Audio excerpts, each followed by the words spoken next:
How does this sound?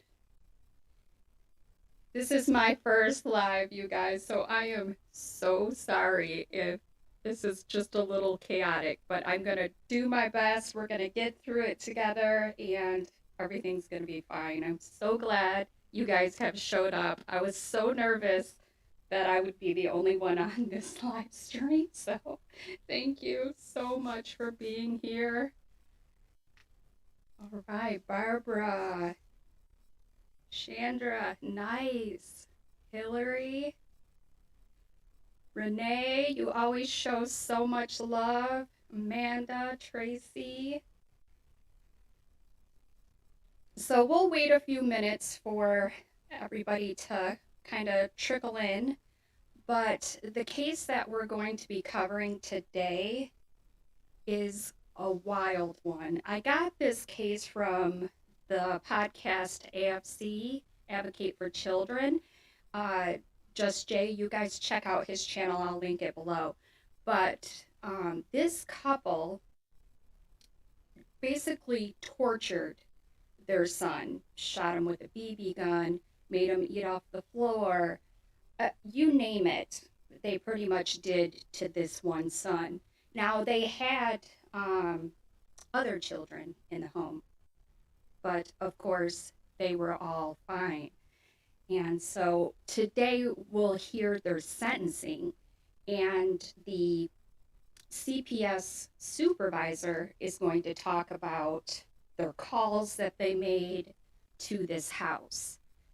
And it's really good. And then, of course, the prosecutor comes up and gives her take. It's super interesting. So I thought we would do that together and check that out. See if this is something you guys like.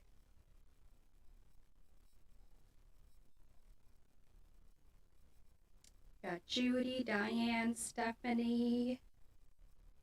All right, what time is it? It's about 6 after, so maybe we'll just go ahead and get started.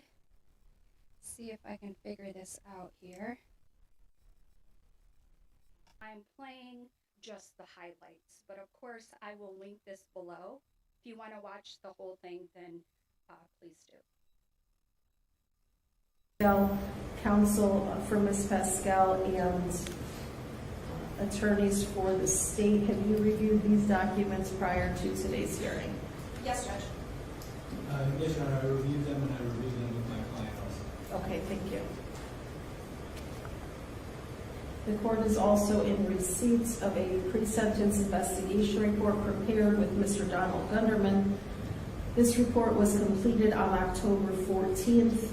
I'm also in receipt of a psychiatric factors regarding disposition evaluation, which was conducted on Mr. Donald Gunderman. Can you guys hear the judge? I can hear the video. Gunderman through our court psychiatric clinic. This report is dated October 4th. Mr. Levine and Assistant County prosecutors, have you had an opportunity to review these reports prior to today's hearing? Yes, Judge. Your Honor, yes, and I thank the court for giving those to us by way of email, so we've had sufficient time to review both reports. And I relayed the contents, relevant conduct to my client while he was in jail. Counsel, if you don't mind turning on your microphones. Turn on your microphones. So I turned up my mic. Does my mic? Okay. Sorry, I keep on asking, but what's at this point, what we see is both the defendants there, the one in blue and the one in orange, and they are handcuffed. Like, they don't even unshackle them for their sentencing hearing. They have to sit there with those handcuffs on, but they deserve everything, every ounce of that torture that they're getting right now. So. The court is also in receipt of a letter from Deborah Rowland, Danielle Pascal's mother, as well as Jordan, the 13-year-old daughter of Miss Pascal. Have you had an opportunity to review these documents? I've not seen them, Judge. Okay, if you'd like to, I can make them available to you.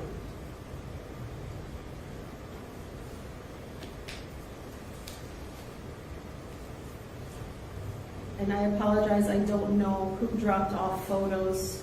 Mr. Cafferty dropped off photos of Miss Pascal on behalf of Miss Pascal of the other children in this family unit, with and without Miss Pascal. And I am assuming this is Mr. Gunderman in this photo. I don't know.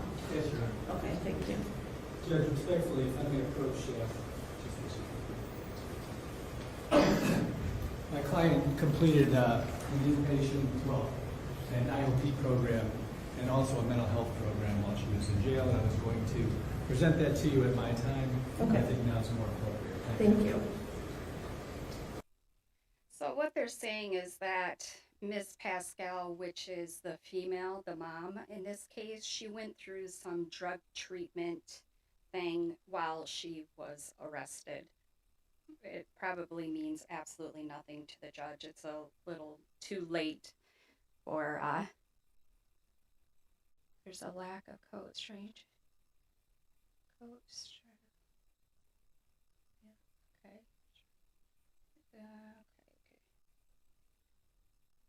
All right, so I'm going to skip just ahead, just a tiny bit, just to get to the CPS order.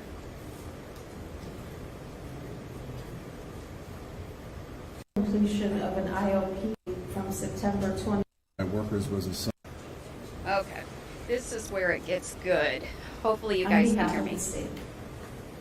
Thank you, Judge. At this time, I would ask that Mike Bachmiller approach the podium.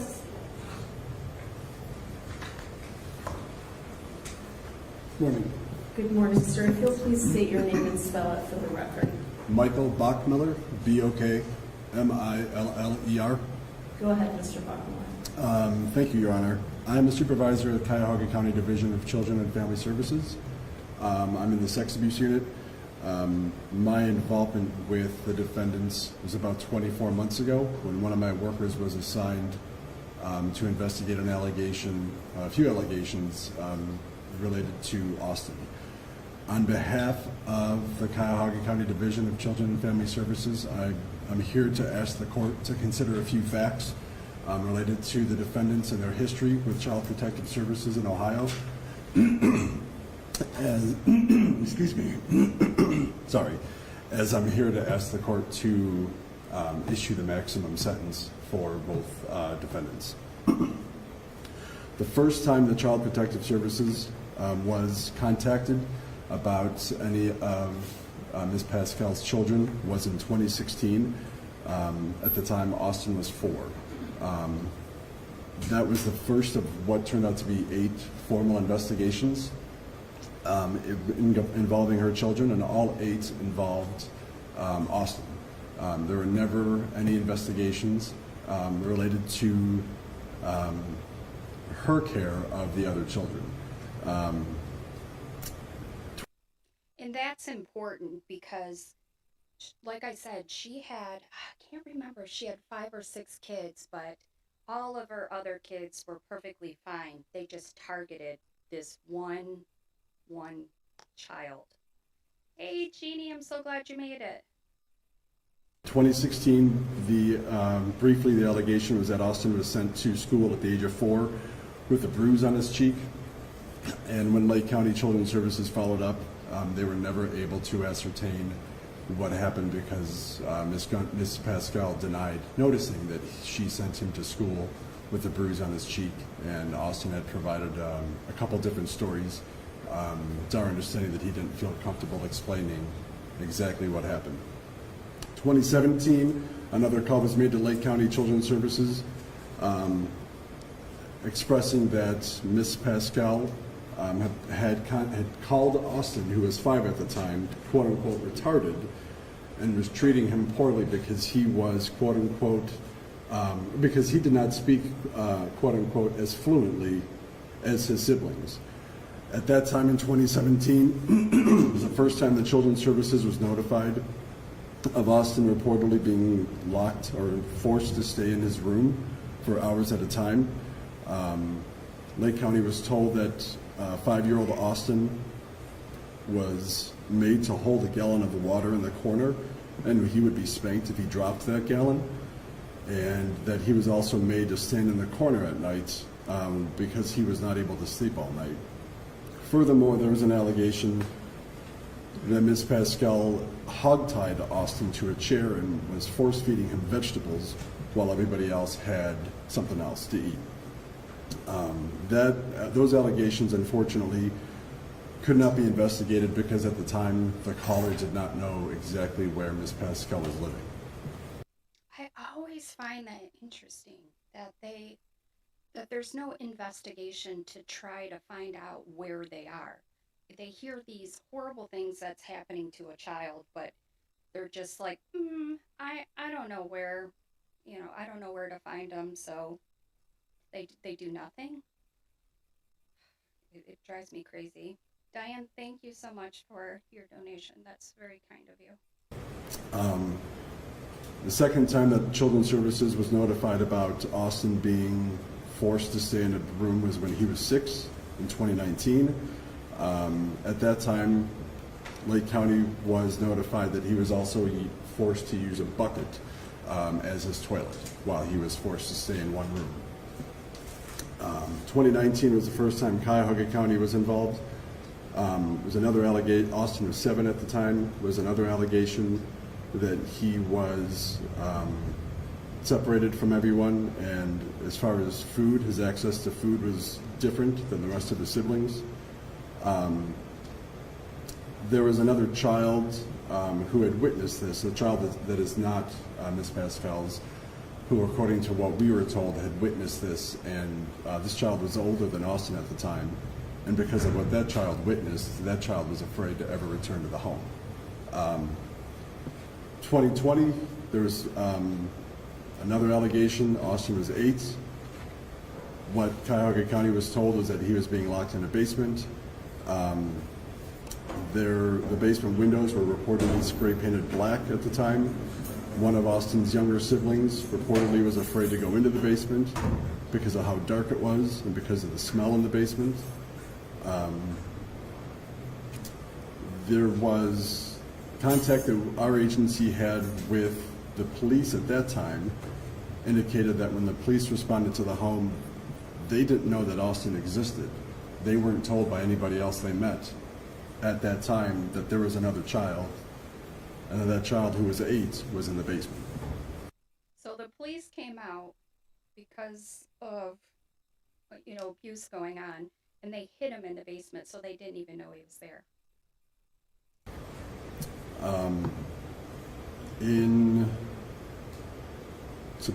Later that year in 2020, Lake County was notified about Austin's behaviors. He was reportedly burning the walls with a lighter and eating non-food items. He was also reportedly sneaking through windows. In October of 2020, when my worker was investigating an allegation of sexual abuse, additional allegations that were reported to the hotline included Austin, who at the time was 8, having a huge bruise, quote unquote, a huge bruise on his face because he broke into a neighbor's home. And For everybody that's joining and asking what's going on, what I'm doing right now is this is the sentencing hearing for this couple that tortured, beat their child. They both pled guilty, and so now they're just, it's a sentencing hearing. This is the CPS supervisor, and he's just talking about all the allegations of what's going on. So thanks, Zachary, thanks, Edgar, and thanks, Hillary, for your donations. I appreciate that. And Austin reportedly was choked out by Mr. Gunderman after an incident between Austin and one of his younger siblings. Later that year, the agency was also notified again about Austin being found on a neighbor's property because he got out of the house. That happened twice that year in 2020, 2 more times that our agency was formally notified that Austin had gotten out of the home and was found on neighbors' properties. March of 2021, 8-year-old Austin, according to the person that called 696 Kids, said that Austin looked, quote unquote, like a skeleton, a sad skeleton. That person reported several concerns about access to food that Austin was reportedly denied. And in March of 2021, another person that called the agency reported that Austin was quote unquote pretty thin, and they expressed several concerns about what he was being fed compared to his siblings, while the siblings were quote unquote well-fed, appeared to be well-fed. Our agency removed Austin in March of 2021. Before our agency obtained custody of him, there were 7 formal investigations with the family. 7 allegations, 7 before they removed him from the home. But the story continues. Children's Services had met with Danielle a total of 30 times between 2016 and when, between 2016 and Ms. Pascal's arrest. Child Protective Services met her in person 30 times and met Mr. Gunnerman 8 times before his arrest. During those 30 face-to-face contacts, and with Ms. Pascal and Mr. Gunnerman's 8 face-to-face contacts, neither of them ever took advantage of those opportunities to express to Children's Services that something bad was happening to Austin and that they needed help to protect Austin, that they needed help to stop doing whatever was really happening to Austin and with Austin. I say it that way because as we're here today, we still don't know what the full scope of everything that happened to Austin is. We've never heard all the stories. We've never heard from the siblings exactly what they witnessed. We've only been able to hear after Austin. We've only been able to hear from Austin after he was removed from the home. In my experience with the agency in 22 years in the sex abuse units, it's not uncommon for victims to not feel safe when they're still in the home to express to anybody what is happening to them. So it was not a surprise to me when I found out after Austin was in agency custody, one story specifically in which Mr. Gunnerman apparently urinated in his food before Austin had to eat it. So this man, which you can't see because he's blacked, urinated in this poor defenseless child's food. For what? For what reason? What benefit does he get out of doing that? It's just cruel. I also want to point out to the court that since 2016, all the opportunities, all the investigations that Child Protective Services had with Miss Pascal's family, she's contacted Children's Services a total of 6 times. 4 of those times were during the initial investigation in 2016. I bring that up because whatever it was that was happening to Austin, she never once called Children's Services to say, you know what, I haven't been treating him right, I need help. He needs extra help. She never once called Children's Services to ask, how can I find somebody else to take care of little Austin, because I won't. I can't. I don't know what the problems are if that was her case. She never called Children's Services to ask how she can get assistance giving somebody else custody. All that happened was just denial and blaming Austin. The agency was repeatedly told that he steals food. The agency was repeatedly told that he has binge eating disorder. I don't even want to say it's comical to say somebody who looked like a 4-year-old when he was 8 could have binge eating disorder. I witnessed my worker interviewing Austin at the Child Advocacy Center in 2020.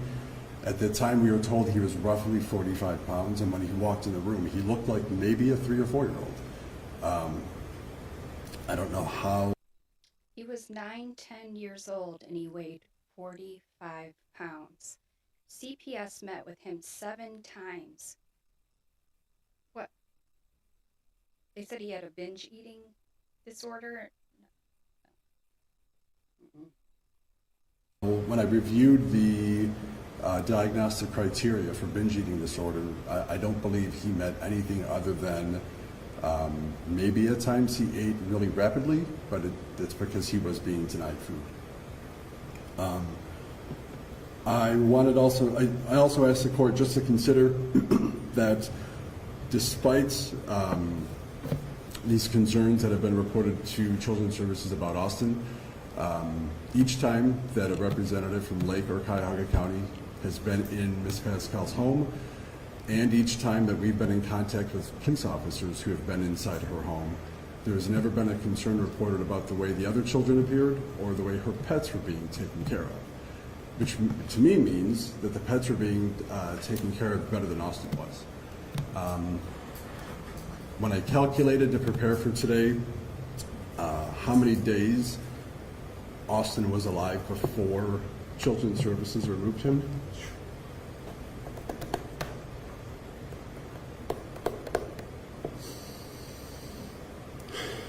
sorry.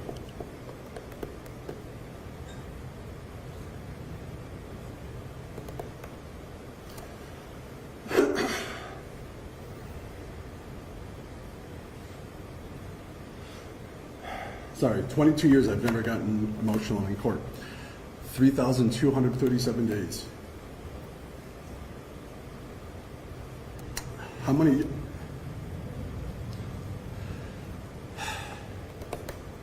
meals was he denied? 3,237 days. We have no idea because Ms. Pascal and Mr. Gunderman would never own up and would never acknowledge what they were doing. So sad. It's just so sad. I tell you, I just don't understand these types of people. I just don't get it. And the only reason he was running away is because he was hungry. He would run to the neighbor's house to get food. He was starving. He was 45 pounds at 9, 10 years old.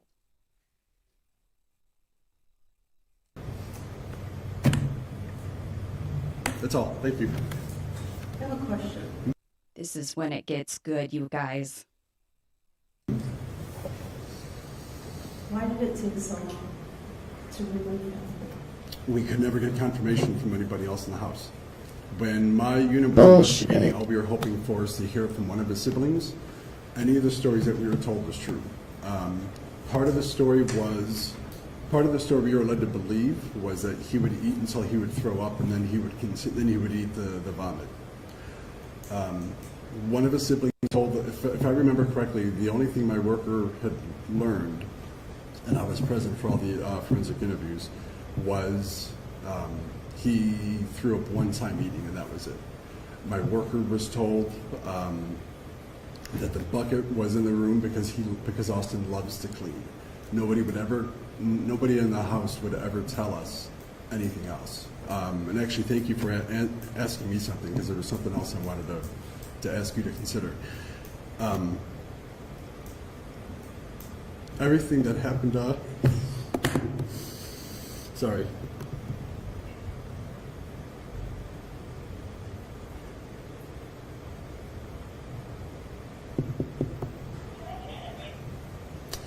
Everything that happened to Austin did not happen in a vacuum.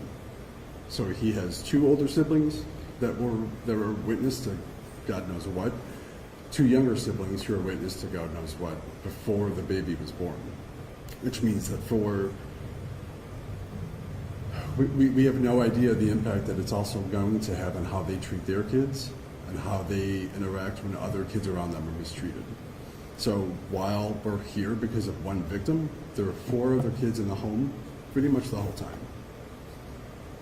So we, the agency staff that did remove Austin, my worker and I were basically working with them once that case got reopened.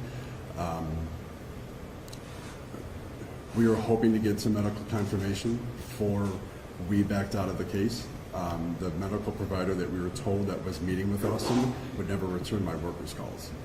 She repeatedly attempted. Does this make sense to anybody? It just sounds like a bunch of gibberish to me. We were waiting for a call back. She never called me back, and I'm not buying it. Not buying it, dude. Hello, Andrea, and thank you, Zachary, for your kindness.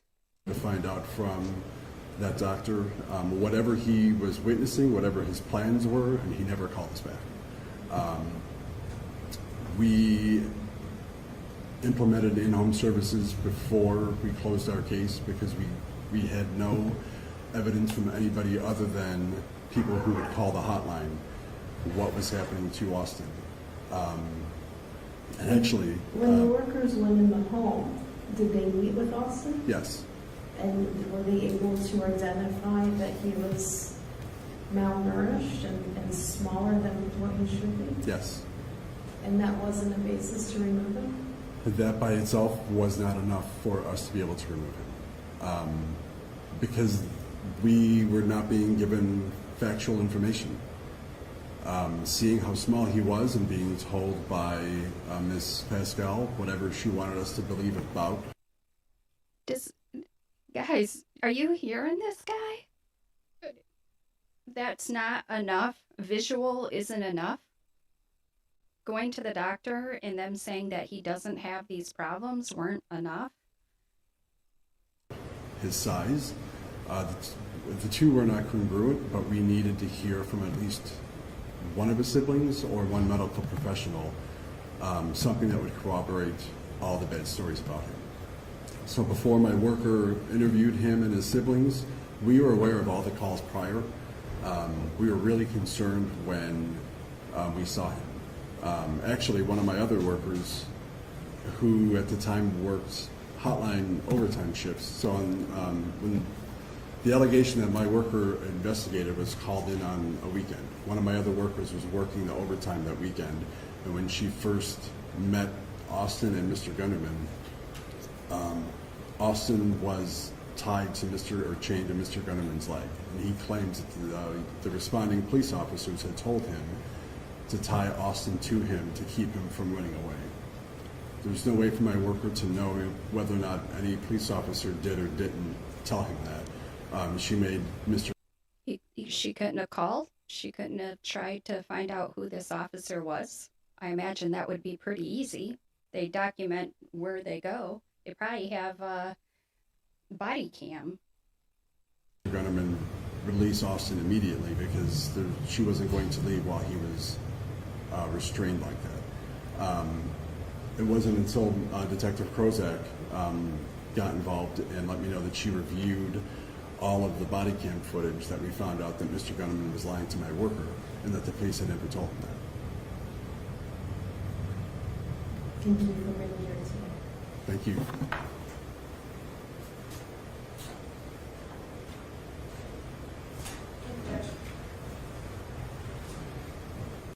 So I had a question in the comments. Is this the whole trial? No, this is just sentencing.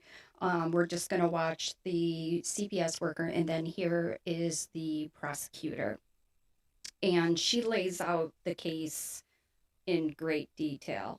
And our victim's name is Austin, and they're not releasing his face or his last name, but we can probably figure that out. But anyways, here we go.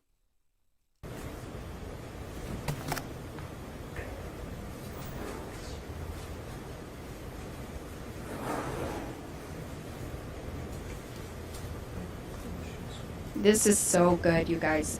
She looks like a teenager, but she is amazing, straight to the point.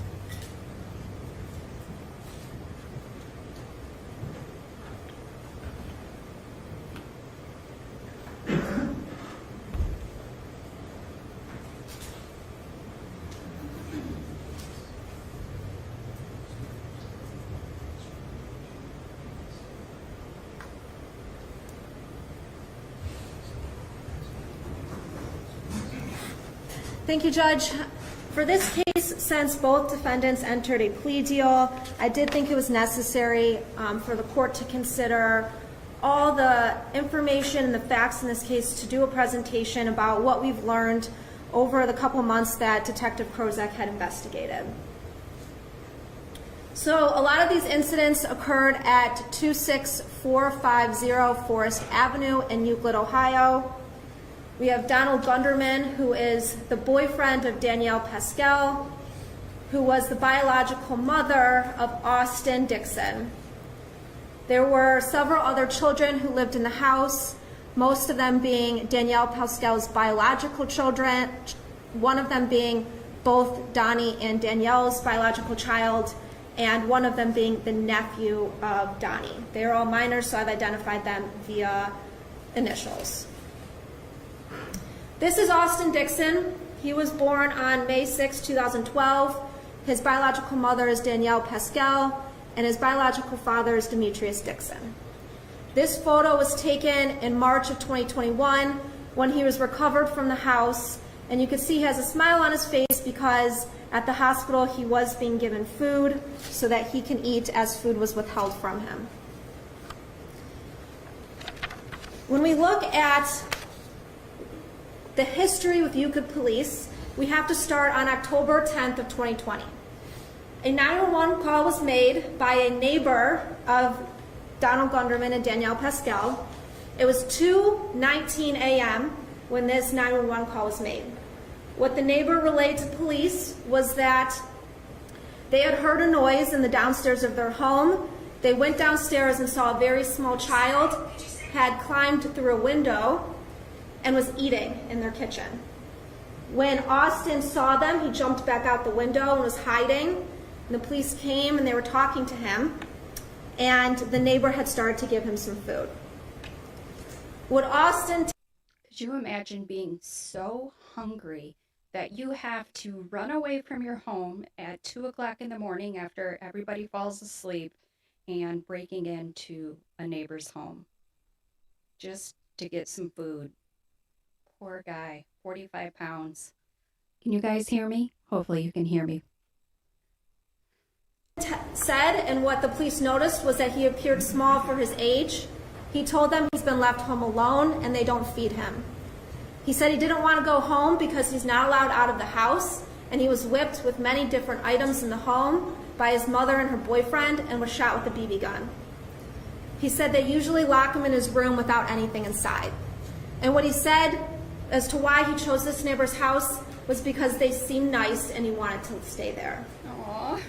The police then go to Austin's home and make contact with Danielle and Donnie. And what Danielle tells them is that for the past several years, Austin has been struggling with eating disorders and behavioral issues. She stated doctors have told them to lock him in his room at night. She says they've been told to screw his windows shut. She says they're working with many doctors and provided a physician's name of Dr. Needleman with Metro Health, but was unable to show the officers at that time any type of documentation from my chart as to proof that they had actually been working with doctors. Officers noticed that Austin appeared very small and thin when they met with him, and they took these pictures of him. That second picture is a photo of the BB gun scar that was left. They also went and looked in his room. You can see this is stills from a body cam footage that there's a lock on the outside of his door. There's a camera on the inside of his door pointing into the room, and his room has nothing in it besides a mop bucket and a mop. So this case is so similar to, oh my gosh, Jeannie, you would know who this case reminds me of. They saved this boy just in time, let me tell you, because this is an exact replica of probably many cases that we've covered where they basically starve and beat them to death. So luckily he was saved. I did see that question. He is alive, so we'll continue. The CFS arrives later that morning around 11 a.m. When the worker arrives, Donald Gunderman had Austin chained by the ankle with a chain to his belt loop, and Austin appeared only in his underwear. What the worker noticed was that he looked emaciated. He had a bruise on his left cheek, which he stated was from climbing out the window. He had multiple scars on his body, and he was in his underwear when he first came to the door. When the worker spoke with Danielle Pascal, what she had decided to relate to them was that Austin had an eating disorder, alleged a variety of behavioral issues, including breaking out of windows, trying to climb through walls, and getting stuck in the ductwork. They also stated that they've been working with a doctor at Metro to deal with some of these concerns. On October 12th, Austin had run away again, and the police were called, and they were asked to take Austin to Fairview for a psych hold, and they were asked to come and assist with this. Dakota, yep. So Austin was transported via ambulance to Fairview Hospital and remained there for a week. What was told to the doctor at Fairview by Danielle Pascal was that he was 8 years old, and she described complaints of significant aggression, breaking rules, sexual deviances, and abnormal eating. She also stated that he displays significant non-reactive violence, which is concerning for conduct disorder in a young age, and displays oppositional defiant symptoms. He has an age-appropriate lack of awareness, but also minimizes any symptoms. And at the time, the doctor stated he does not think there's any cognitive impairment that would contribute to this bizarre and highly disturbing behaviors that were being reported by Danielle to this doctor. The doctor also noted that he did not think Austin had ADHD. One thing that I wanted to point out is, what's her name here? Danielle. She just stays like monotone. She never has an expression. She never has a tear. She is basically a zombie, where the boyfriend, Donald Gunderman, he seems like, I mean, he's a terrible person, don't get me wrong, but he at least is showing some kind of like feeling, even if he's faking, he's doing something, but she's just like a zombie. And I'm just like, do you have any feelings at all? The doctor also had an opportunity to speak with Austin. And when asked, he asked Austin, why do you think you're here? And what Austin has been told and what he relays to other adults is he does bad things. He says he runs away. When the doctor asked, can you describe one positive quality about himself? He says he's a bad kid, because that's what he's been told. He also says he has trouble sleeping and he has nightmares. So CFS starts their investigation after that October 10th call, and they are involved between October 2020 and January 2021. Forensic interviews was conducted of Austin and his siblings. At the time, Austin endorses feeling safe. He had just gone out of that hospital. He does say he's locked in his room, and all the siblings also endorse that he's locked in his room. At home, when no one else is home, some of the older children are left to watch the younger children, and at night. On October 29th, a home visit is conducted, and Danielle tells them that the police and a doctor at Metro told her to put a lock on Austin's door. Nobody told. The social worker observed Austin's room only had a mattress in it. There was a lock on the door, and the windows were screwed shut, and the closet was locked. The social worker provided them with alarms for the door and windows if there was a concern that Austin could leave at night instead of locks. So the social worker starts implementing at-home care and programs that can be utilized to deal with the behaviors that are being reported by Danielle and Donnie to CFS. They start with tapestry and PEP connections, and also discuss that residential treatment was available for Austin. On November 25th, CFS conducted a staffing, and they decided to continue to monitor and help the family, although these other things had been started to be implemented. And then on January 11th, 2021, there's another home visit. Austin is still being locked in his room, and the defendants continue to indicate that the police have told them to do this. On January 26th, So on several different occasions, it sounds like from what she just said, that they're blaming it on the police is why they have a lock. CPS came out, said remove the lock, and then they came back and the lock was still there, and then they blame it on the police, but don't confirm with the police that they put this on there. And I just don't get it. I don't know. Somebody explain it to me. 2021, at a CFS staffing, they decided to discontinue agency involvement due to the family getting services from several other providers that were supposed to be also assisting with these behaviors that are being reported that Austin has. During that 3-month time frame, Austin is continuing to run away and the police are continuing to be called. On November 4th, 2020, the caller reported that his son jumped out the window, a second-story window, and ran away. The caller also reports to the police that he has a history of mental health issues. On November 6, 2020, Austin runs away and the police are called to help find him. He is located under a deck of a neighbor's house. On November 10th, Austin runs away. The police are called and they are told that he was last seen wearing underwear with a Ninja Turtle on it and no shoes. So I'll point out that this is November 10th, 2020. It's cold outside, or at least chilly outside, and Austin can't stand to be in this house so much that he would leave in just his underwear with no shoes on.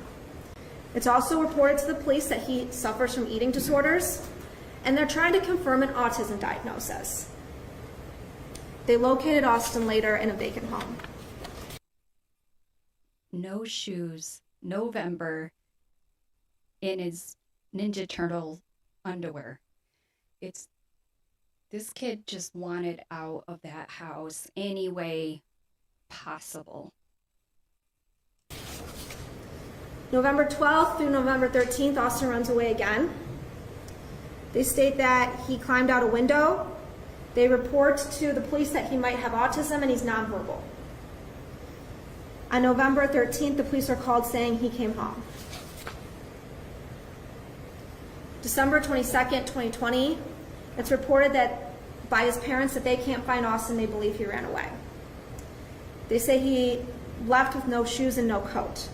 When the police arrive and start searching for him, they eventually find Austin hiding under a pile of clothes and other items in his sister's closet.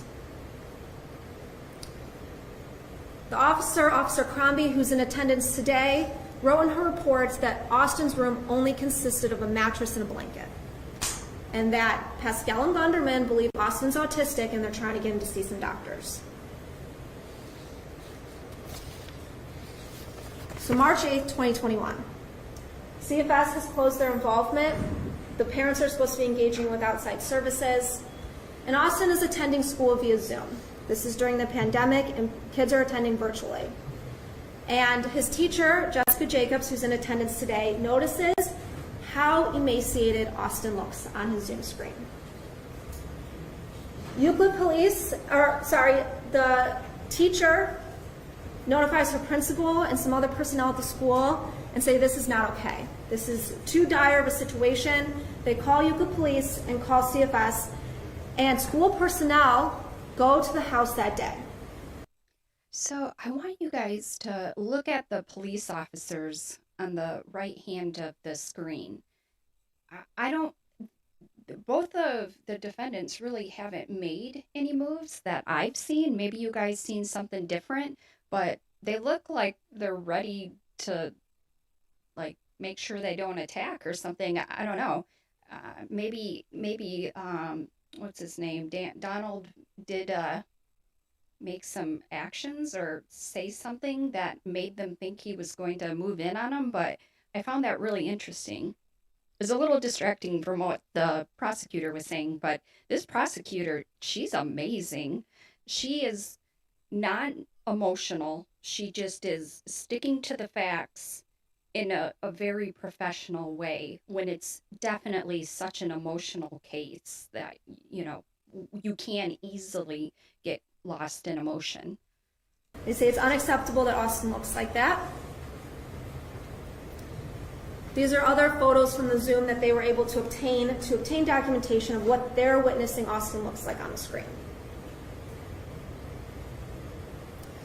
So, CFS conducts a home visit on March 8, 2021.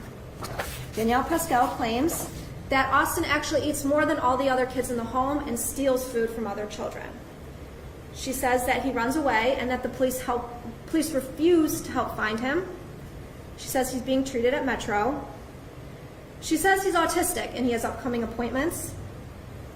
She says he's on medication but could not give any of the names of the medication he's on. CFS worker says Austin looks malnourished, that Austin's room only had a baby mattress on the floor, the windows are nailed shut, and that there's a camera in the doorway. CFS tells Danielle, you need to take him to the hospital tonight. He looks emaciated. Tonight. So she goes to Euclid Hospital. And what she tells the doctor is that there's a history of poor growth, binge eating. The mother states that the patient has been evaluated quite extensively, mostly at Metro, for his psychological problems as well as eating disorders and poor growth. The patient has been evaluated by CPS multiple times, per the mom. The mom states that CPS worker advised that she needs to take the patient to the ER immediately for medical evaluation. Now, this doctor wrote in her notes that the patient has been eating normally, per the mother, but has a history of eating strange foods like dog food and is a closet eater, hoards food, binges until he throws up, and often has abdominal pain after eating large meals. Often has diarrhea when he eats large meals. The mom tries to feed him healthy snacks more frequently to avoid binging. She states he ate some carrots on the ride there. At this point, Austin weighs 37 pounds. When the doctor is able to speak to Austin, he answers questions appropriate for his age. He speaks in full sentences and follows commands, speaks freely and openly when asked questions, but she notes that the patient is extremely thin with very little body fat and generalized atrophy, and he appears much younger than his age. She also writes that he has sunken eyes. So sad. This doctor writes, while I believe the patient has some sort of metabolic, endocrine, or possible genetic disorder contributing to his physical symptoms, there does not appear to be a medical emergency requiring stabilization or management inpatient. Mother was encouraged to keep the appointments she already has and continue with recommendations from the specialist. And Judge, I think this is important because I spoke with this doctor and she was ready to come in and testify. She says that they, as doctors and physicians, aren't necessarily investigators, but that they take what parents tell them and treat children based on what parents say. And that at the time Austin is being presented, and when a parent pulls out their phone and shows appointments that they have, saying that they're seeing specialists, they are taking that at the parent's word. And this, once I discuss further in the presentation, is actually a medical diagnosis. We had an expert going to come in to testify that it's a form of child abuse, that a parent would child medical abuse, that a parent would come in and tell CFS workers, police, as well as doctors, false things about their child. And the doctor would then spend time spinning wheels to try and treat those false things. I don't think it's Munchausen's. It's more of just trying to prove that she's innocent and that she isn't doing it to her child. I don't think she's doing it for attention. I think she's just doing it to avoid getting in trouble. So he goes home, and on November 12th, he runs away. And a neighbor calls because she finds him hiding in her doghouse. And what she tells the police is that there's a very small child who looks to be about 5 years old, and he's hidden in my doghouse and he's clutching a food wrapper. And could the police come out and help? So the police come and return him to his home. And on March 14th, Austin goes back to that neighbor's house and says, they lock me in my room and they don't give me food. On March 12th, that neighbor had said, if you're hungry, come back to my house. And he did that on March 14th. I always find it kind when people, strangers, offer kindness to people that they know are specifically children that are being abused or starved. They say, come back over and I'll feed you. I just hope that those people are also making a call into CPS, that they're not just come back when you're hungry and then just moving on with life. You know, yes, it is a kindness. I get that. But you're only putting a Band-Aid on the problem. You're not solving the overall problem. So I hope that they offered food and also made a call to CPS, but I don't know if they did or not. I just hope that they did. On March 17th, CFS removes him from the home and he's taken to Metro Health for a foster care emergency intake medical evaluation, and he stays there for a week. Ohio, yes. They admit him to the pediatric floor for observation due to concerns of malnutrition and failure to thrive, determination of organic versus inorganic causes, meaning whether this is a medical condition or a result of his environment, and it's recommended that the pediatric dietitian assessment and evaluation, and they plan to monitor his weight and his electrolytes. His vitals on March 17th, when he was finally taken out of home, he weighed 35 pounds and 8 ounces. He was seen by a pediatrician while admitted, and what that pediatrician noted was that he had severe protein calorie malnutrition, admitted for nutrition and concerns for development of refeeding syndrome. He was cooperative and playful and compliant with the medical team. She noted that he was emaciated with temporal wasting, concave arms and legs, little to no muscle bulk or subcutaneous fat, and he had prominence of his skull bones and small-sized head. There was also some imaging done of his stomach and intestines, and there was debris in his stomach, meaning non-food items. He would eat whatever he could get his hands on because he was starving. They were starving. Brutal, just brutal. He was saved just in time. She noted that Austin looked significantly malnourished with caved-in cheeks, and that there was multiple CFS complaints from neighbors due to recurring concerning red flags and behaviors, as he was seen many times hiding in the doghouse, under cars, eating from garbage, and asking for food. Police were called a few times, and Austin was consistently locked in his room without food to prevent him from running away. The doctor noted that mom had many no-shows. She thought Austin's problems were behavioral or signs of autism. She never went to the autism clinic for an assessment, never went to a nutrition clinic either. She complained about him stealing food, hoarding it, and she would get upset whenever she found him eating out of time. Supplements she was told to use, she told the doctors that they didn't work. So Dr. Freeman does a medical report, and this report was done to determine whether Austin was going to get a diagnosis of child abuse, and he was going to be called as an expert in this case if this had went to trial. He evaluated medical records and what was being told by physicians and came up with several diagnoses.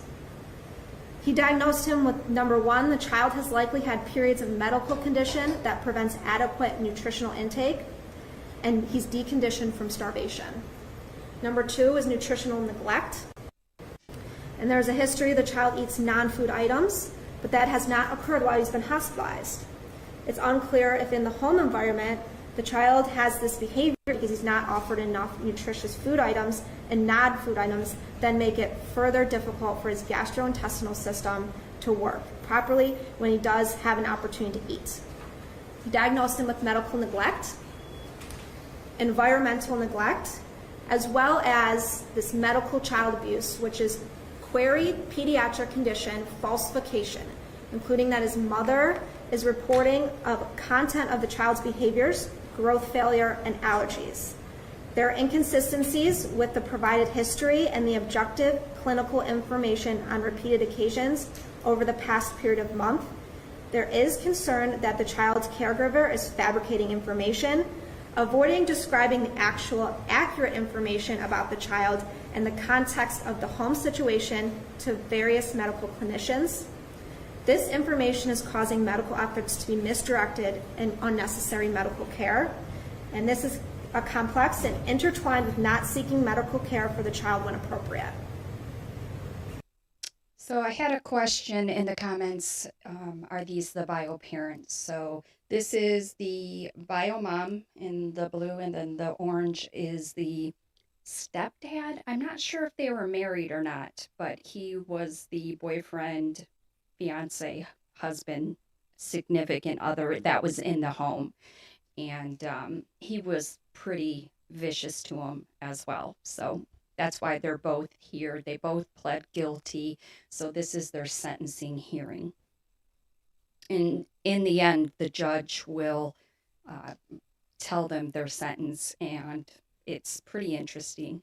And what we are going to hear in a few minutes is actual Austin himself talking about being in the home. Some of it is inaudible, so I may skip over a little bit of it, but we'll hit the highlights. Thanks for everybody for joining. There's so many people here. Stephanie, Jennifer, Sandy. Thank you, Marion, for your contribution. That's very nice of you.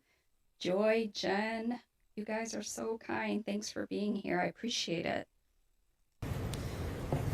So that's in March of 2021.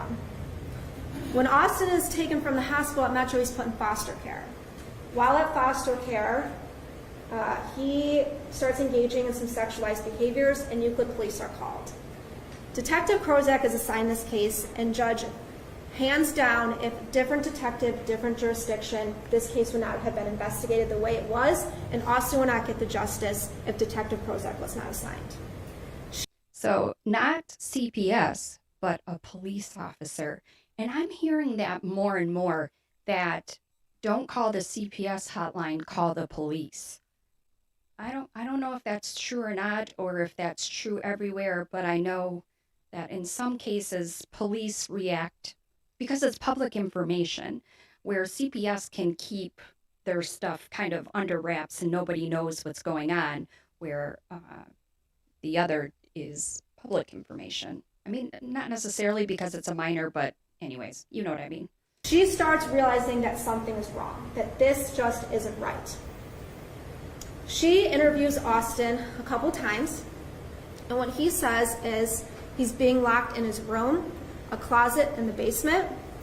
He says Donnie has choked him. He says Donnie has shot him with a BB gun. He said Donnie has served him food and stepped on it, and then Austin had to pick it up with his hands and eat it. He said that there was debris on Donnie's feet when he would step on the food. He said he's urinated in his food. He said he's been beaten by objects, including a belt and a wooden spoon. And he's been stripped naked in the basement by Danielle and Donnie and beaten with a wood board. So, Judge, I wanted to say what Austin has said, but I also put some audio clips in so that you can hear directly from Austin what he describes living like in that house was. Each one's about 1 minute to 3 minutes long. This is a video clip of Austin saying he was locked in his room. And I was locked in my room. You were locked in your room? And where was that room in the house? Do you remember? It was upstairs? Okay. How did you get locked in that room? They put a lock on the door. They put a lock on the door? No, it's going to stay with the. So that's a picture of the door that was taken in the search warrant in September of 2021. The officers, at that time it was being used for a different purpose. Austin wasn't in the house. The officers found that lock and matched it up with the markings on that door. We also saw that body cam snapshot that there was a lock on his door. This is Austin saying the window in his room was screwed shut. Pit was under the door. They drilled the window shut and they did what to the rest? Put wood on it. Put wood on it? They took that wood. More pictures from the search warrant. That's the window in the room, and you can see in the second picture that the window is screwed shut, but there's also that curtain that had markings that lined up with those screws, that the curtain was screwed shut so we couldn't even see outside. The next clip is Austin telling Detective Krozak he's hit with wood. Okay.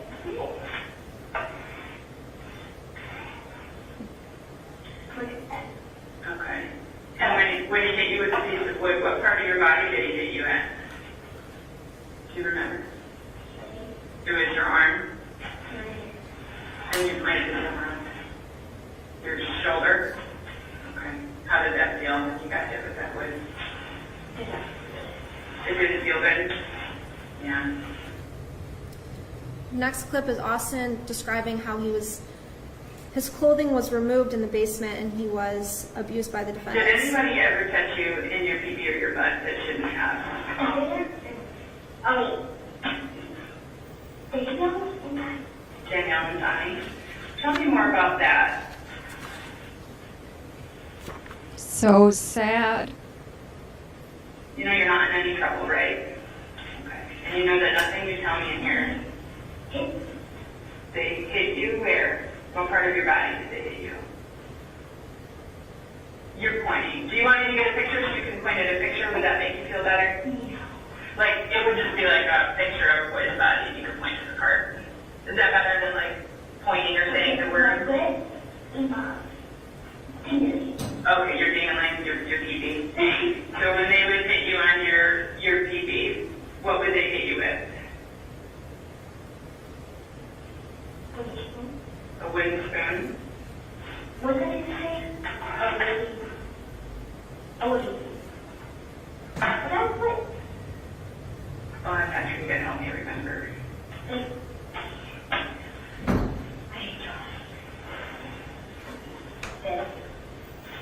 A wooden beam. Are you drawing a wooden board? It was not what it was. That was for the vent in the window. You know, not for the vent. And the words, and the old baby, and the oh, that. So the thing that they hit you with on your PB and your butt, what else was it used for? Was it used for other things? Like, was it designed to be used for something else? For the door to connect it. I was mad again, but it was harder to get out. They do that wooden, it was harder, so the wooden thing that was in there. Okay. That was I can't really make out what he's saying, and there's no subtitles, and the echo is the actual video. I mean, there's probably echo with me, but the video itself, the audio is very poor, so sometimes I can't make out what he's saying exactly, but the gist of it is that he was being hit in his private areas. And so that's why it went on to the sexual abuse department of CPS. in there before I was even in there. And that was in your bedroom when you were trying to escape? Okay. That thing was harder. Are you talking about the thing that you got hit in the pee-pee with? And the butt, you said? And what would happen after they would hit you in your pee-pee or butt? We locked the stuff in my bedroom. When you got hit in the pee-pee and butt with the wood thing, were you wearing any clothes? No. How did you get, you were naked then, right?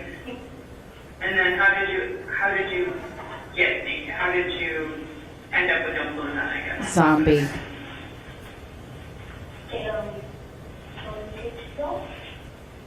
Oh, they didn't even hook me up. I'm not doing it. And they dressed up. So you said that they would make you take off your clothes? And did I understand you right that you said they held you up by your underwear? We're living at the hotel. So, Judge, the next clip is Austin talking about what they made him eat, being hit, and being fed by some of his siblings when they would feel bad for him. You told me that Donnie did something to you and that DJ was somewhere else when that happened. Do you want to tell me more about what happened that time?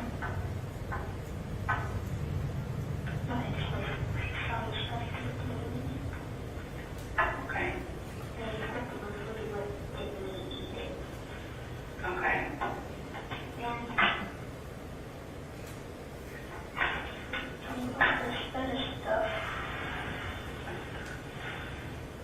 He choked me. He choked you? Okay. And he was being choked too. What did Danielle do? Choked me too. He choked you too? Tell me more about making you eat stuff that you're not supposed to eat. Tell me more about that. Where were you at when that would be given to you to eat? In the bedroom? And who would make you eat you said they made you eat poop? Then he made me too. Okay. again, he's just cruel. Like, I know they were both very cruel to him, and she allowed it, and she's the leader, of course. She's the mother. He's the step-parent. He has no ties to him, really.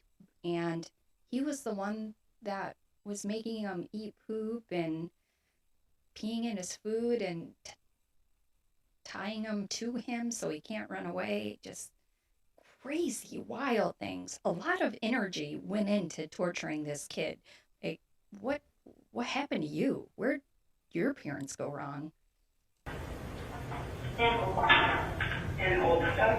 That, we call it, like, when it gets really bad.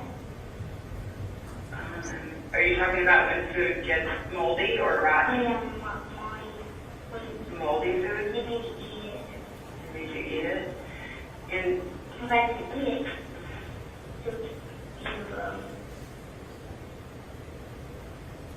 put me. Yes, CPS did fail him.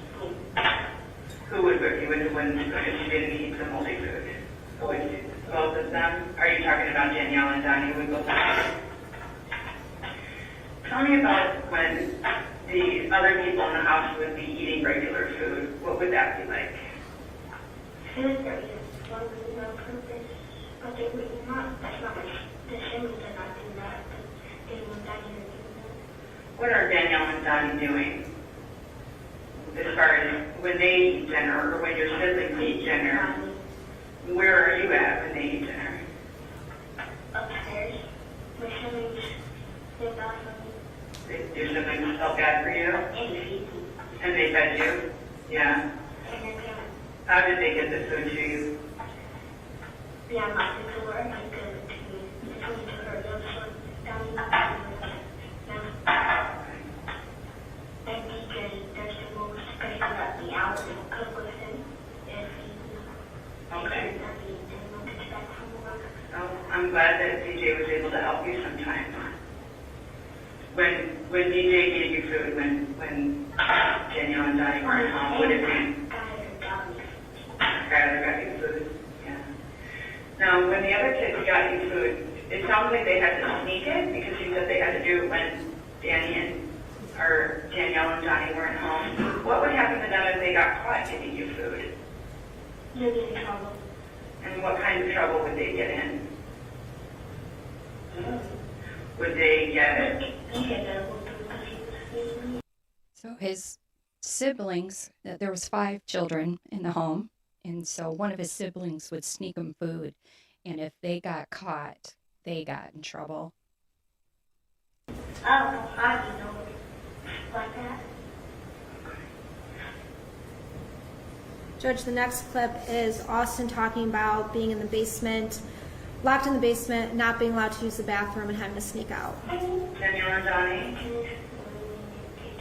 They would what? And when you would be naked in the basement, you said Danielle and Donnie would see you. Tell me more about what would happen.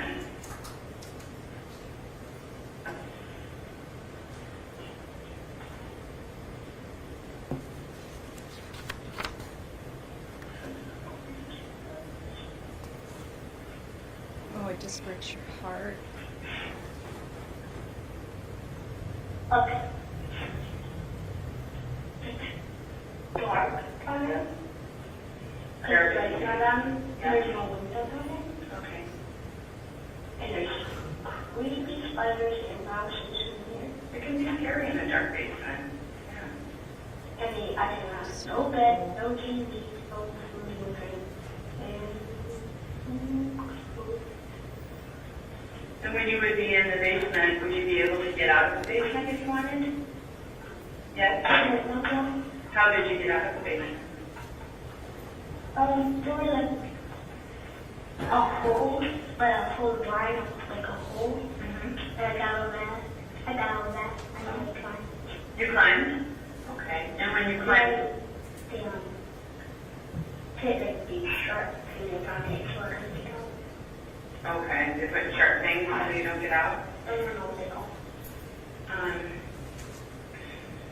You can draw it if you want. Do you remember what it looks like? And how would that stuff be fastened was it fastened to the wall? Is that right? Yes, it's that. Yeah. Okay. And when they put that sharp stuff up to stop you from getting out, were you able to get out still after that? No.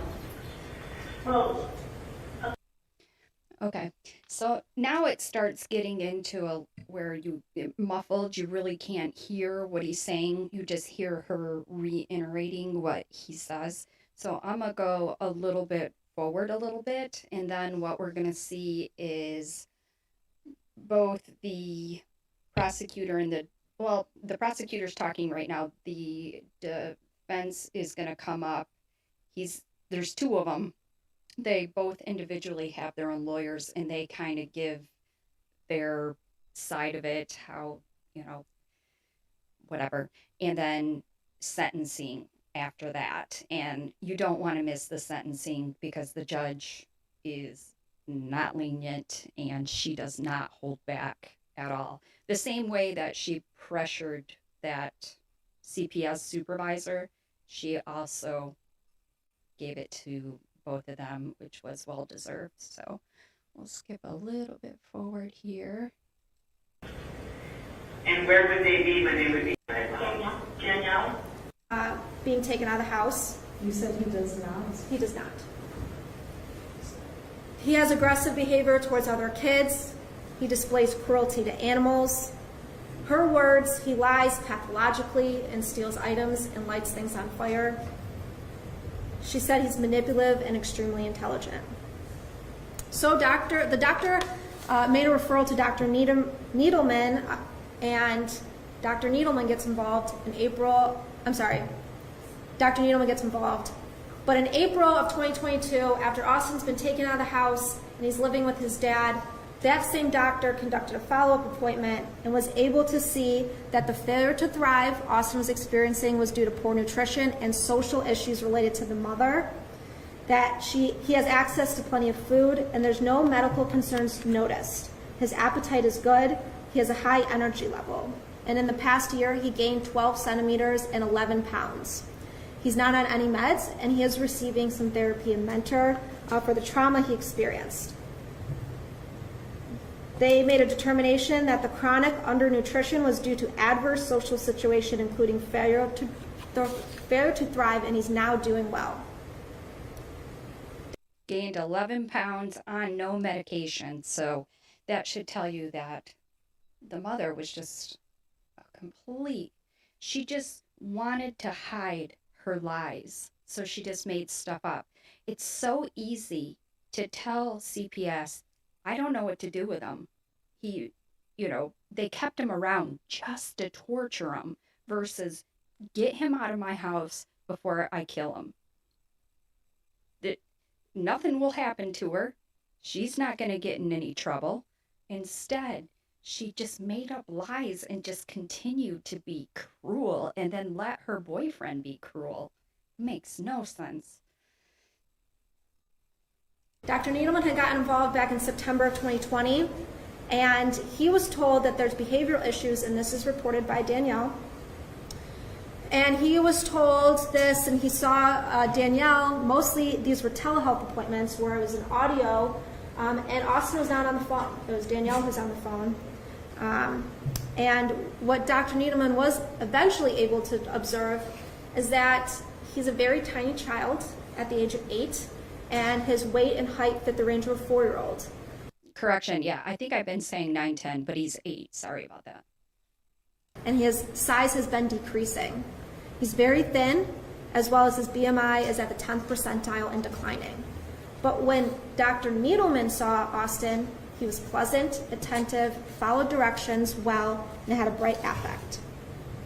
So that's what we were able to learn from medical records that were obtained by Detective Krozak, that continually for months, medical professionals were being told by Danielle that Austin exhibits these behavior concerns, this binge eating disorder. Each of these doctors, 7 doctors, were willing to come in and testify to what they were told, and what they did not tell Danielle to do. They did not tell her to lock him in his room. Detective Krozak also interviewed another child who had been living in the house for a period of 7 months. BW was a nephew of Donald Gunderman, and what he said is that he witnessed Donnie and Danielle abuse Austin. He would be outside and he can hear Austin screaming while Donnie beat Austin for taking some Halloween candy. That they put nasty stuff in the rice for Austin, such as mustard or hot sauce, and made Austin eat it. Austin is not allowed to eat with the other kids, and he's not allowed to eat what the other kids are eating. BW himself was punished for being kind to Austin. He said Austin at times would have to do wall sits or hold a squat position as punishment. He also said that he was made to hit Austin. And what he tells Detective Krozak is, when I was made to hit Austin, I would tell Austin, pretend like it hurts really bad so it looks like I'm doing it hard, but I'm not. Austin was only allowed to have clothes on when he was at school or they took him somewhere. And the defendants would act differently when CFS was present. Another individual who was there, the biological son of Donnie, identified as DG, was there for 2 nights. He spent the weekend. During that time, he was left alone to watch all the kids. He was told by Donnie and Danielle that Austin had to stay locked in the basement and not to be let out. Donnie and Danielle fed everyone else dinner, but Austin had to stay locked in the basement. He heard Austin pleading through the vent in the basement that he wanted to be let out. And in the bottom right-hand corner, there's a picture of the vent that was taken during the search warrant that leads down to the basement, and that's in the living room where Austin can hear his other family eating. He stated that Austin was able to get a hold of some Halloween candy, and when Donnie and Danielle found out, they beat him. DG was outside when this beating happened, and it was so bad he can hear the beating from the outside as well as Austin screaming. Once they're done beating Austin, they take him back to his room. I will say that DG, it's been told to me that he was so affected by this, he had to undergo intense psychiatric intervention to cope with what he saw in that house for those 2 days. So sad. Detective Krozak was able to look at old CFS records from Lake County and identified a witness, Joseph Wendt. He's present in court today. Joseph lived with Danielle. Donnie was not in the picture at this time, and Austin was 6 years old. This was 2018 to 2019. Joseph and his girlfriend lived there at the time in this apartment, and what he says is he had to live there and they had a lack of options, him and his girlfriend. At the time, they're addicted to drugs. Joseph is sober and he's doing much better right now. But they were homeless if they didn't live there. He said Austin was locked in the room all day. He was forced to urinate and defecate in a bucket because he could not get out of the room. There's a padlock on the door that Danielle would secure before he left. Eventually, Joseph was able to pick the lock, and he would go in there and feed him food and let him out. So this couple had no place to go, no place to live, so they moved in with them, realized how terrible it was, and then she's going to explain what happens next with this couple, and they do end up calling CPS. It's pretty interesting. Joseph would just describe to us that he and his girlfriend would stay holed up in their room all day, and that they would know Danielle would come home from work because she would go right to the room and extensively beat Austin, and they can hear those beatings. On Thanksgiving, Austin was locked in his room while everyone else ate. On Christmas, he wasn't allowed to have any presents while the other kids were able to have presents. Joseph even asked, could he give him the presents he had for his own son, and Danielle said no, he doesn't deserve them. Joseph was able to take a video, and what this video depicts is a locked door. Austin is behind it, and it's a little bit hard to hear, but what he's crying out is, I want something to eat. Oh, this is heartbreaking, you guys.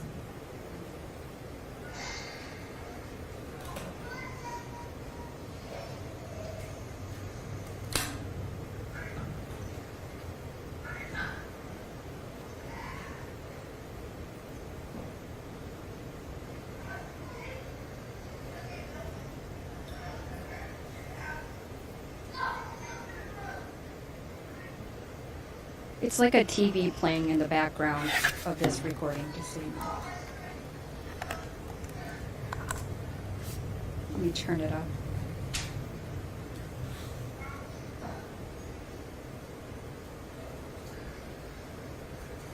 This is the roommate recording it.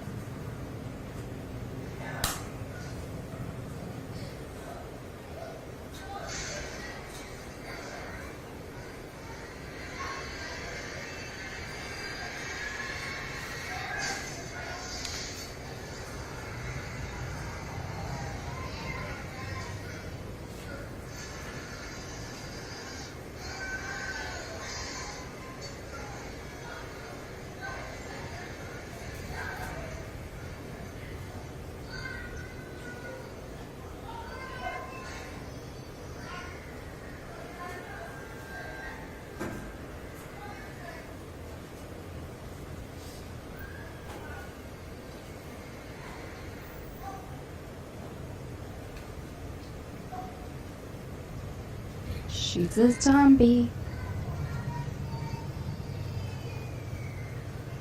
I would be bawling my eyes out.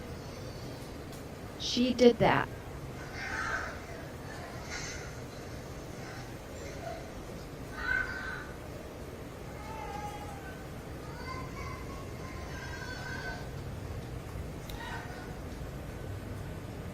So, Judge, I noted that Joseph and his girlfriend were homeless at the time and had to stay there. What Joseph has told us is that the day they found other housing and were leaving from this house to move somewhere else, he called CFS from the parking lot of this apartment unit to notify them of what was happening in this house. Another woman back in 2017 named Danielle. Danielle and her children lived with this Danielle. Again, Donnie's not in the picture at this time. Austin's 4 to 5 years old. And what Danielle was willing to come in here and testify to is that Danielle would say that she constantly say she hated Austin. It was reported that she called him the R word, that he'd be tied to a chair all night. He's made to stand in the corner all night and not sleep. He's made to hold a gallon of water, and that's a picture that she snapped of him standing in the corner holding that. Aww. And that she fed her other children meals but would only give Austin Dakota. canned beets. And Adrian vibes. So, Judge, you also heard from Austin's dad, Demetrius Sr. He says Austin is doing very well right now. He came in the week of the trial. He's doing great in school. He's doing great at home. His brother also lives with them. And Austin was able to tell you what he went through. If you remember, he sat on the witness stand and had to cover his eyes when he talked to you. I can tell you he was very nervous to be here. He was very nervous to have to talk in front of his mother and Donnie. And he even made a comment to me that he wonders if his mother is going to be mad at him. Uh-huh. The defendants have shown a lack of remorse after they took their plea deal on September 12th. Lack of remorse is an understatement. 2020, they made a phone call where they hatched a plan that when Austin would come into the courtroom, when he walked by, Donnie would whisper he loves him to further manipulate him, and would wink at Demetrius at the same time to incite Demetrius into a rage or to show something, a reaction at Demetrius. In their PSIs, Danielle says, so basically, I don't agree with the offenses at all, and Donnie minimizes his conduct as well. Just heartless pieces of crap. These people are the scum, literal scum of the earth. They hatched up a plan. Okay, so it wasn't enough that they tortured him, peed in his food, made him eat his poop, shot him with a BB gun, tortured him, starved him. That wasn't enough. Beat him. We're going to scare him when he walks into the courtroom. This is like, they're not done. Like, how did it get, these people, you cannot explain them. The state is asking for the maximum amount of time. We believe consecutive sentences are appropriate because at least 2 or more of these offenses were committed as part of a course of conduct, and the harm caused was so great or unusual that no single prison term adequately reflects the seriousness of these offenders' conduct. We're also asking for, on count 2, a $15,000 fine for both of them. The amount of resources they have wasted of community members, of CFS, and of Euclid police, as well as medical professionals, I think deems that a financial sanction is necessary in this case, Judge. Thank you for watching the PowerPoint presentation and taking all this into consideration. Thank you, Ms. Sutton.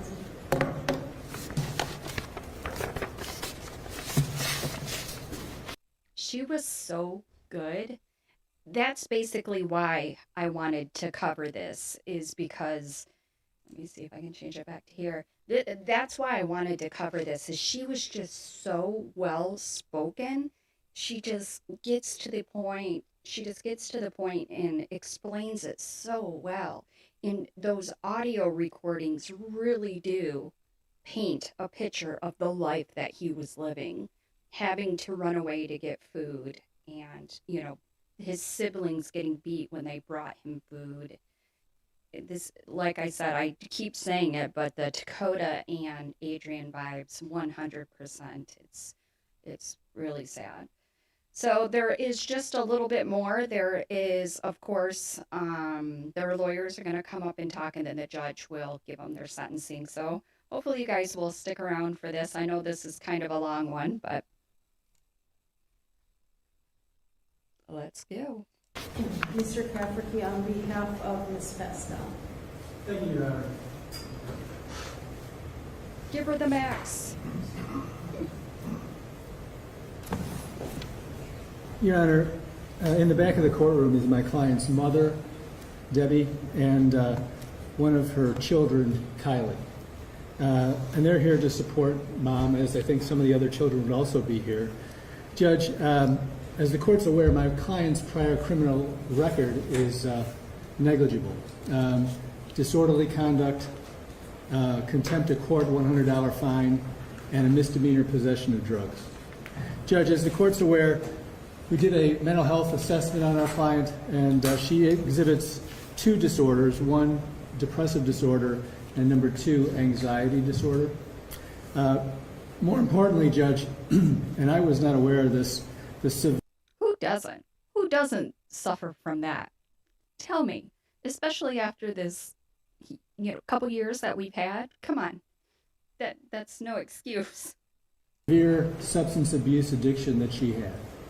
Judge, as it's lined out in the mitigation of penalty report done by our own psychiatric clinic, she has opioid use disorder Percocets, opioid use disorder heroin, stimulant use disorder cocaine, and alcohol use disorder, apparently 2 bottles of whiskey a day.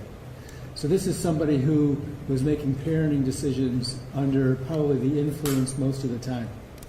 Judge, it's interesting that she has 6 children. There's 4 fathers to those children. She gets no help from those fathers, no financial help whatsoever. She had to do it on her own. I think she actually took care of cutting hair for dogs at various kennels. 4 fathers, not one of them could step up and pay some child support? Not one of them. 6 kids, but they said that there was 5 kids in the house. I wonder what happened to the other one. I don't know. Making a minimal amount of money. She has those children, Judge, those 6 children. 5 of them are doing very well. She has Jordan, who's 13 and doing well. Kylie, who's here, 14, doing very well. Charlotte, age 2, Skylar, age 7, and Demetrius, age 9. All 5 don't have any issues. Judge, as the court's aware, my client did take the child, Austin, to the doctor on numerous occasions, many doctors. So she was continually trying to find the answer. I think, though, she really wasn't in a position, probably because of the drug use, to be able to find out what the bottom line was with Austin. I think that she pled guilty in this case, knowing that she probably handled things incorrectly. She knows that, Judge. She's very happy and loves Austin very much, and she's very happy that Austin is doing well. And she loves not only Austin, but her other 5 children and want them to be doing well. Whatever. I'm not buying it. But I agree with the comments where you said it doesn't matter. It doesn't matter. It does not matter if she's getting money or not from, if she has $1 or $1 million, that should not determine whether or not you single out one of your children and beat that one specifically, or any of them, or anybody. It's no excuse whatsoever. Everything that this prosecutor says is basically gibberish. It's That being said, garbage. Judge, as the court's aware, whatever sentence this honorable court gives, the Adult Parole Authority will be watching my client for 5 years after she's released. So Tax there's going to be money. continuous monitoring.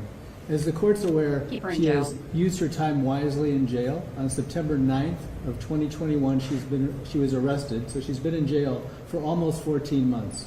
During that time, she completed an IOP class to try and get her drug issues under control and learn more about the problems that she had. Further, Judge, she has met with a counselor and psychologist to try and get to the bottom of any problems that she may have psychologically. And it looks like she, and the court had a letter, had met over the course of, I believe, about an 8-month or 9-month period. So, He did do a Judge, bad she's job, thrown actually. herself at the mercy of the court. She's obviously motivated to do better, to get better. She's not just sitting in jail doing nothing, but she's actually working towards becoming a better person and a better parent. That being said, Your Honor, I she's working on being a better parent. No. Somebody mentioned Just Jay talking about what y'all know DJ Just Jay says about this county. Yes, what is it? Portia Bennett was in this county, Euclid. Yeah. Yeah, it seems like there's a couple of cases that happen in this county. I don't know what's going on there. know my client has some things that she would like to tell you. Thank you. She can do it from the table. Could she be unhandcuffed? They said they would do it No. while she's... This judge is hardcore. Can we uncuff her? No. Well, they said they would. No. She's got a letter to read. You can pull it out. This judge shows no. She gives 2 shits about these people. Thank God. She probably doesn't even want to hear what she has to say. What happened here?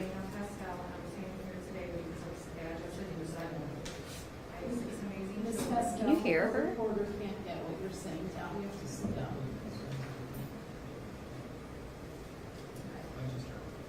Your Honor, my name is Danielle Pascal, and I'm standing here today because of some bad decisions that I've made. I have 6 amazing children who would like to make it clear how much I love them.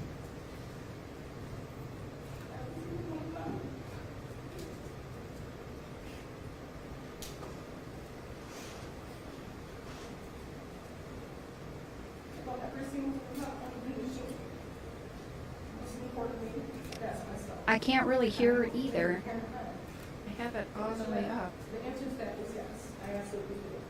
Being a good parent means many sleepless nights, giving your all to your children, and doing sleeping empty.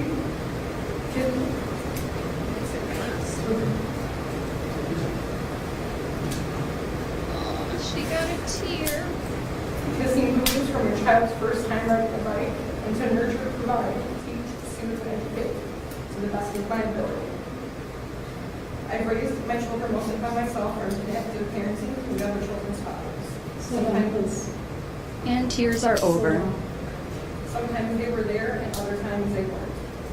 So as a mother, I'm sure you can imagine how difficult it can be sometimes raising children with full-time work and making sure that kids were safe and properly taken care of. During the year of 2020, I started taking more notice of some difficult behaviors that required our Can you guys understand her? I really can't. help that we needed for my son also. We tried our very best to research for help, changing doctors for second opinions, counseling, working with baptistry, and also had 7 big hospitals stay more. I got sober. I couldn't ask for a better support. Okay. This is For your time and patience,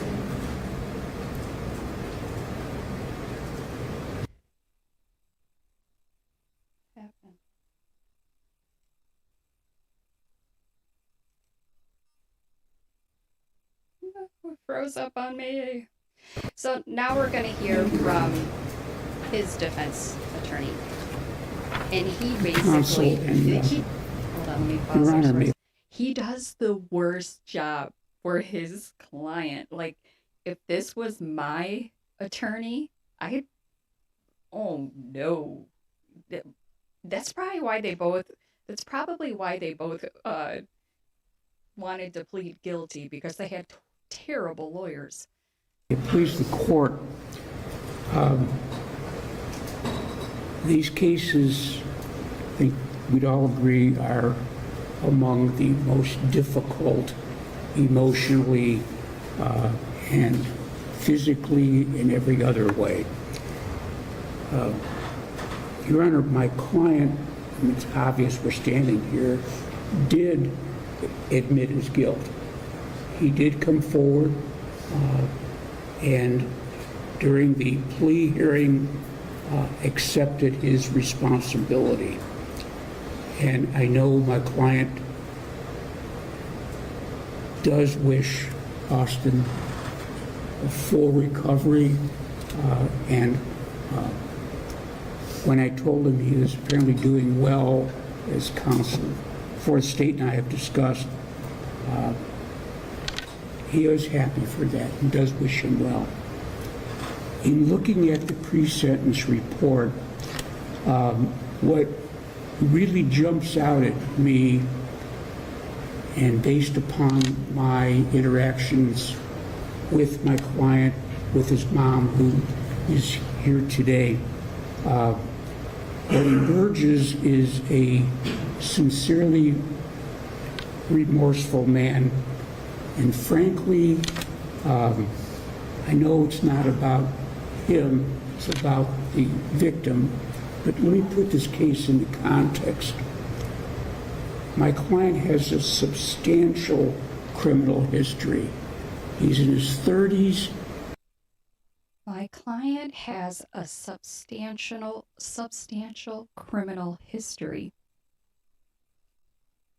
Well, then he should get a break. What? He is making a point. We'll continue, but come on. He has probably spent, not probably, he has spent approximately 2 decades in various modes of incarceration. The chances of him maturing into a successful and healthy person were doomed from an early age. I don't think my client knows that I'm aware that he actually was present when his father committed suicide at a young age. Now that is heartbreaking. It really is. To be young and see that.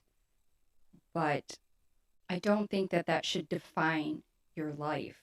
And I don't think it excuses your adult behavior. He became involved at a very early age in the juvenile justice system. He was subjected to abuse himself, physical and mental. He began what we would term self-medication.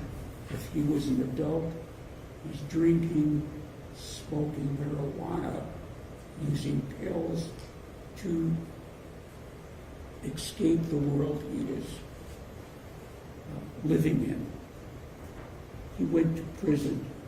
He had absolutely no preparation of how to be a parent other than contributing to the conception of children. He's in and out of prison.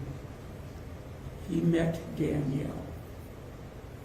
Everything that is attributed to Danielle, obviously my client was not present prior to him being released in prison. I know the court fully understands that. What is disturbing is, and I'm not here to castigate his wife. My client fully accepts what he did was wrong.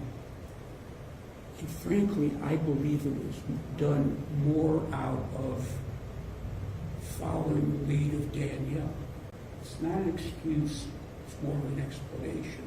The conduct attributed to them, i.e. locking in the basement, deprivation of food, highly inappropriate punishments, that was happening before he came into Austin's life. He should have realized it, but from the beginning, I don't think he had any concept of really what was proper.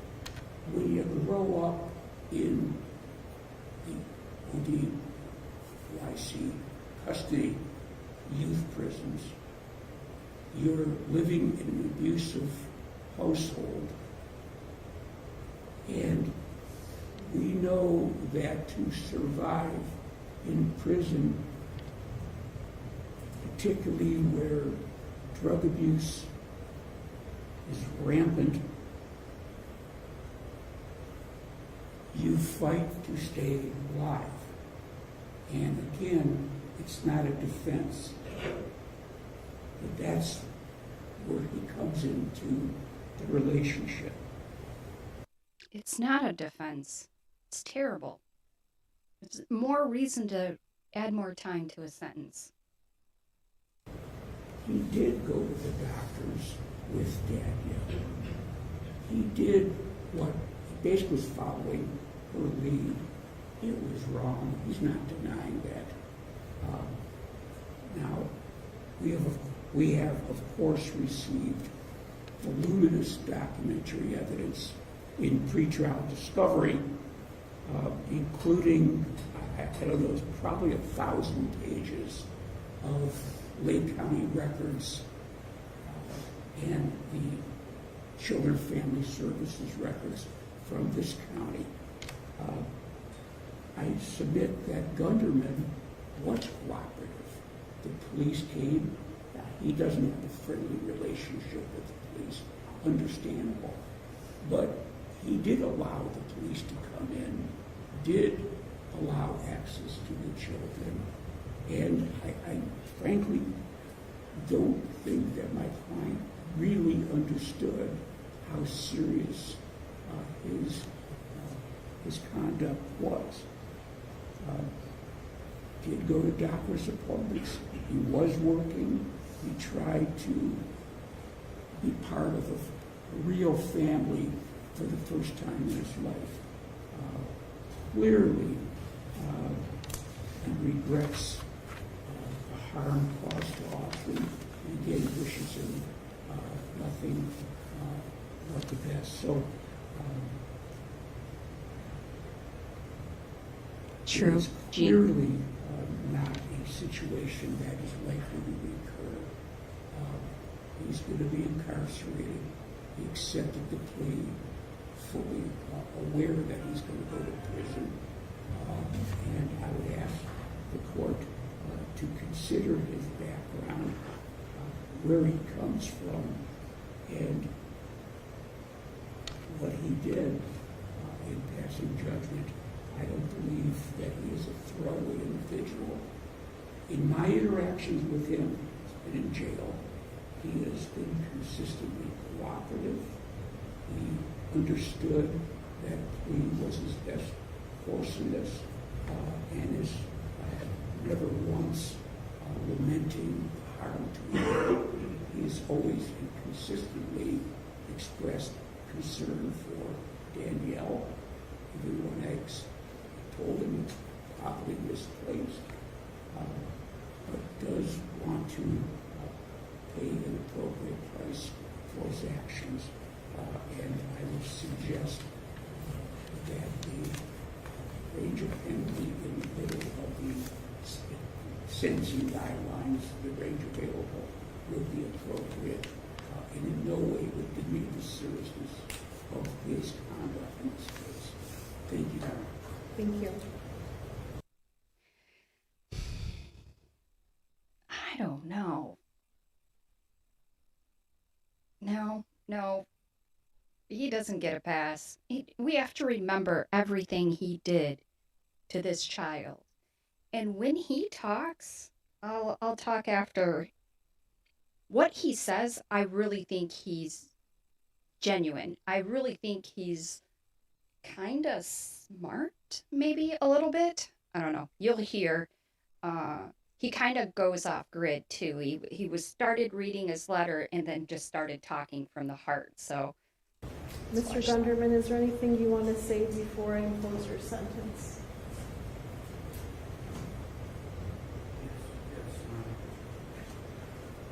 Yes, Your Honor.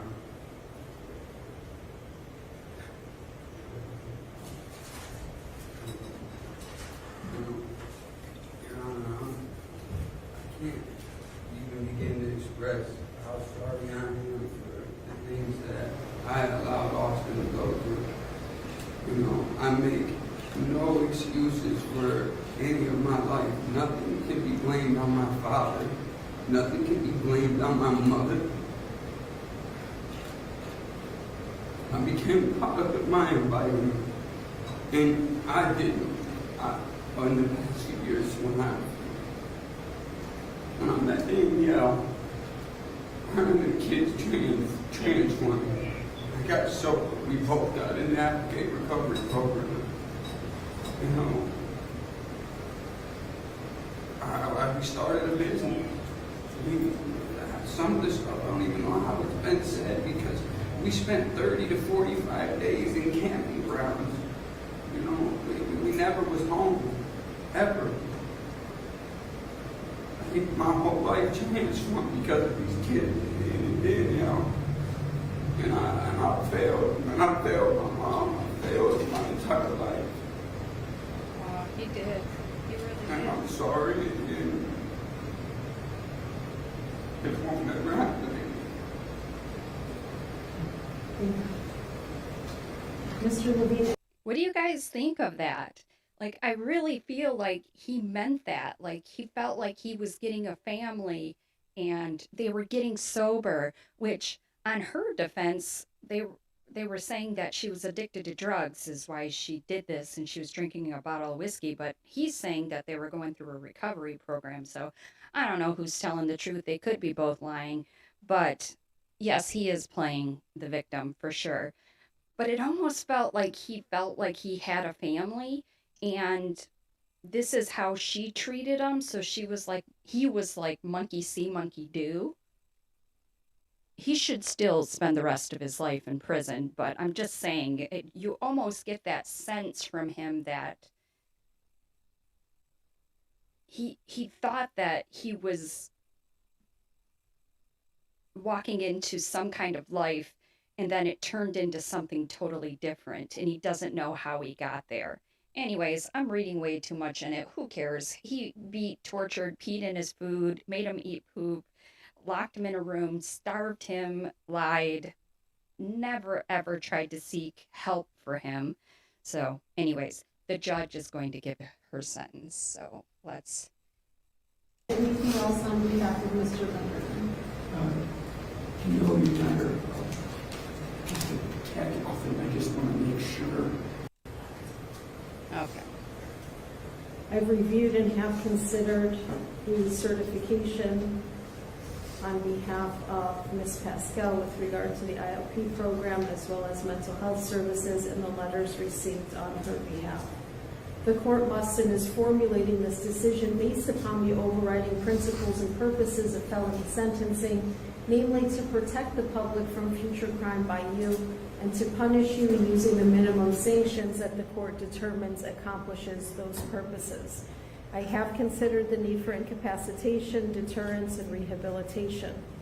I've considered the seriousness and recidivism factors relevant to the offenses and the offenders, and I'm ensuring that the sentence imposed does not demean the seriousness of the offenses, the impact on this victim, and is consistent with other similar offenses committed by like offenders.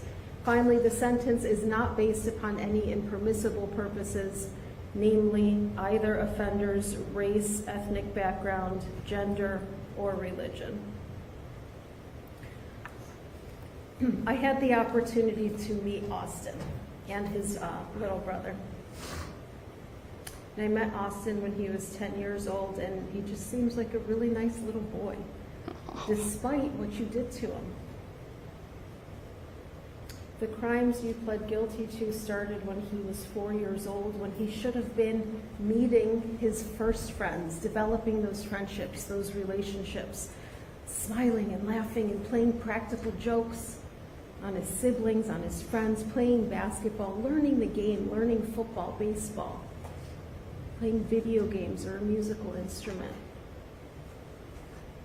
But instead, you chose to torture him.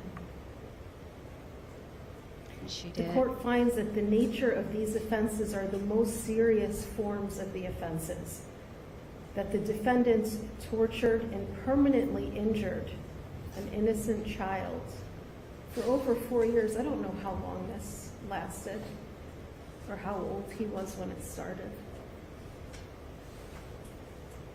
If I had the option, I would sentence you to life without the possibility of parole. Same. But since I don't, there can be no justice unless this court removes both of you from our society for the maximum time allowable under the law in this plea agreement.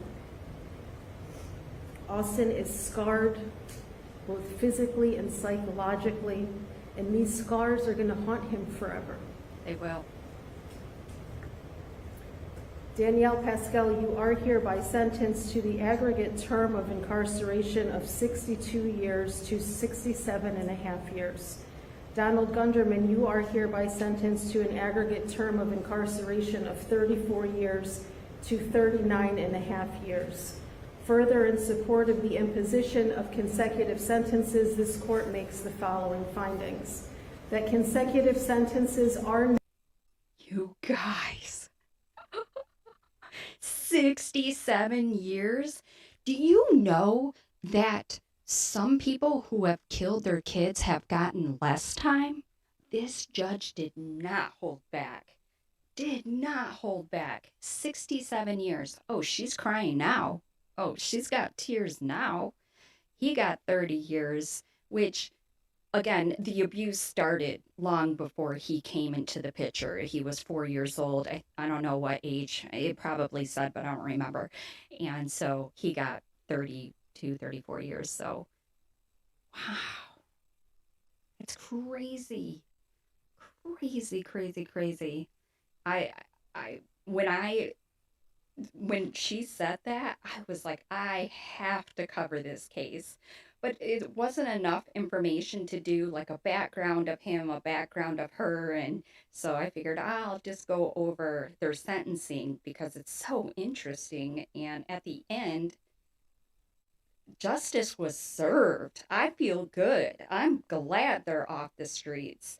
And I think the Donnie guy, if this wasn't his crime, he was locked up for 30 years for other things. He would be locked up for something else anyways. Let's get him off the street. He's clearly a criminal. He's not above the law, that's for sure. And then she just is a heartless, cold, manipulative piece of just trash. She should never be around kids, never have any more kids.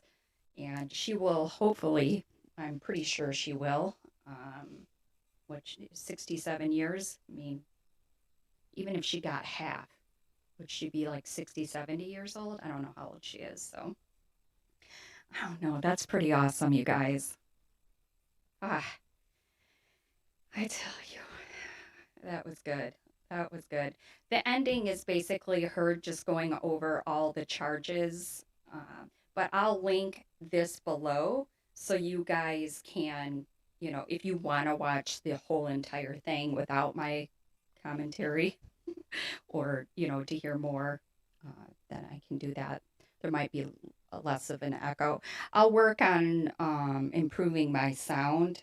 I think it's my soundboard that needs to be replaced. I just bought a cheap one to get started, and I think that either A, I need to figure out how to use it, or B, I need to replace it with something that's better. But not bad for my first live. I was shaking. I was so nervous. And I was kind of hoping, I'm like, I hope only a couple people show up because I don't know how this is going to turn out. But I think it went okay.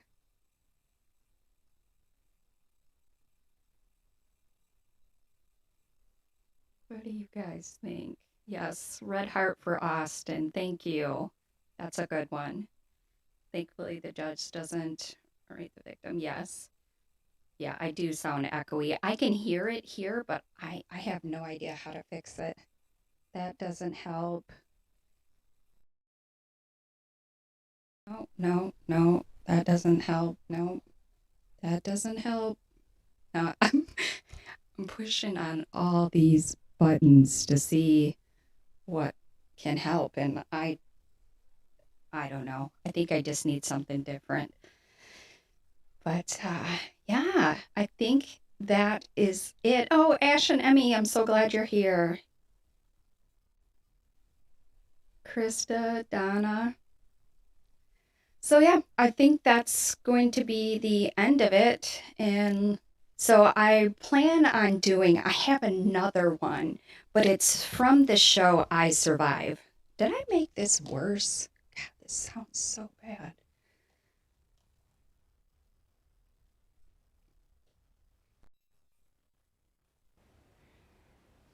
Does this sound better? No, it doesn't sound better.